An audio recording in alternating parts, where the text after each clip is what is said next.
Healthy tasty dessert with just 4 ingredients. ప్రాసెస్లోకి వెళ్ళిపోదాం.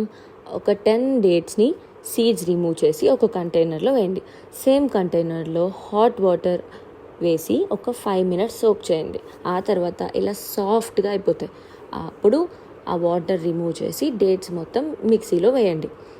So తర్వాత వాల్నట్స్, ఒక 2 హ్యాండ్ఫుల్ ఆఫ్ వాల్నట్స్ని అదే సేమ్ కంటైనర్లో వేసి, మీకు కోకో పౌడర్ కొంచెం ఎక్కువ ఇష్టము ఉంది అంటే ఒక 2 టీ స్పూన్స్ వేయచ్చు, లేదు అంటే నేను 1.5 వేసాను.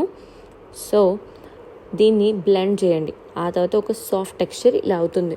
మీకు ఇలా కావాలి అంటే ఇలాగే తినొచ్చు, బట్ నాకైతే పర్సనల్గా చాక్లెట్ యాడ్ చేయడం ఇష్టం. సో నేను డార్క్ చాక్లెట్ని మెల్ట్ చేసేటప్పుడు కొంచెం గీ వేయడం మర్చిపోకండి. అప్పుడు మళ్ళీ సేమ్ ఒరిజినల్ దాని ఫామ్లోకి వెళ్ళిపోకుండా ఉంటుంది. ఆ తర్వాత నేను వాల్నట్స్తో మళ్ళీ దాని మీద గార్నిష్ చేశాను. అంతే.